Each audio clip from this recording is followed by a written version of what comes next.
السلام علیکم، کیسے ہیں آپ سب لوگ؟ امید کرتی ہوں کہ سب ٹھیک ہوں گے۔ سٹوری کے آغاز سے پہلے ایک ریکویسٹ کے چینل کو سبسکرائب کر دیں۔ آج کی یہ کہانی صوب بلوچستان سے ہے۔ ایک غریب نان بھائی کا قصہ ہے۔ آئیے اسی کی زبانی یہ کہانی سنتے ہیں۔ میرا نام غلام قادر ہے۔ میں ایک غریب نان بھائی ہوں۔ میرا گھر خاندان ڈی آئی خان میں ہے۔ روزگار کے سلسلے میں زوب شہر میں میری رہائش ہے۔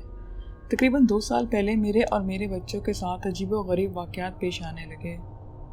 میں جہاں بھی رہائش کرتا، اس گھر میں اکثر کنکریاں اور پتھر گرنے لگتے، جس وجہ سے مجھے بار بار رہائش تبدیل کرنا پڑتی۔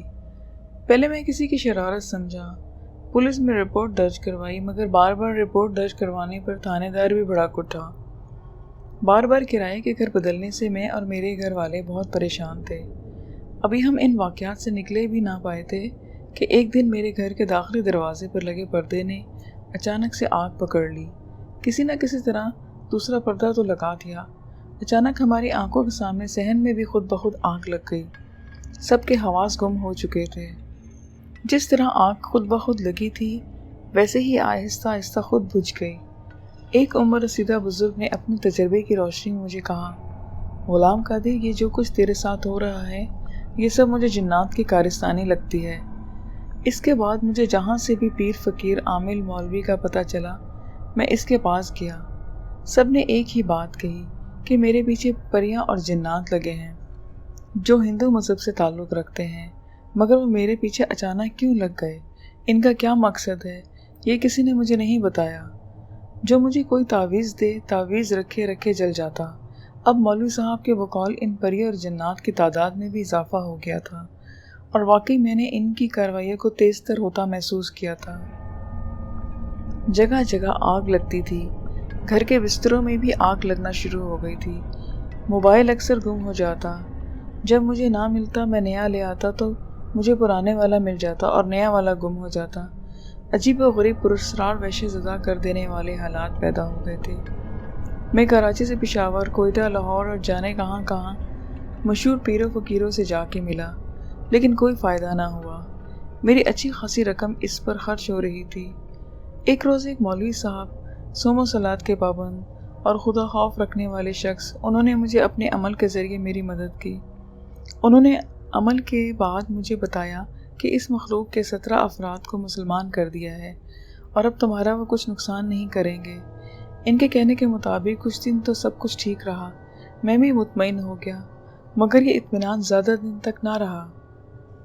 کچھ دن بعد وہی سب کچھ شروع ہو گیا جو ہوتا رہا تھا۔ کسی نے مجھے کہا، تم شہر چھوڑ کر کہیں اور چلے جاؤ، اس شہر میں تمہیں سکون مل جائے گا۔ میں مجبوراً ڈی آئی خان چلا آیا، مگر ڈی آئی خان آ کر بھی میں اس عذاب میں مبتلا ہو گیا۔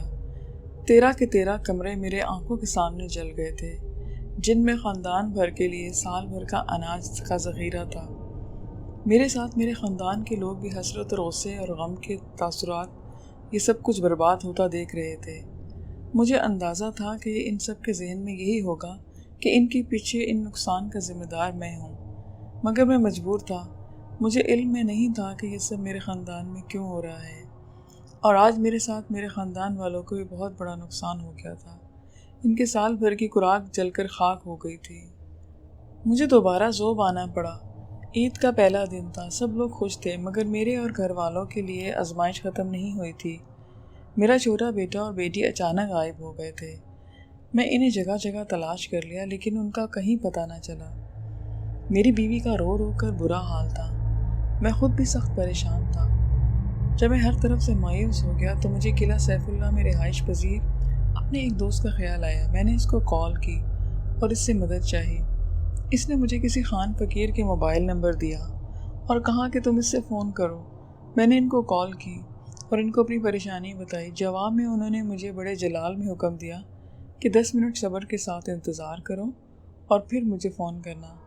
میں نے کسی طرح 10 منٹ گزارے اور دوبارہ کال کی۔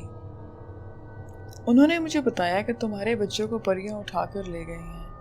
اس وقت تمہارے بچے افغانستان کے کسی علاقے میں موجود ہیں۔ یہ سب سن کر میں پریشان ہو گیا، لیکن انہوں نے مجھے بہت تسلی دی اور کہا کہ چند گھنٹوں میں تمہاری میں مدد کروں گا۔ تھوڑی دیر بعد تمہارے دروازے پر ایک لڑکا آئے گا،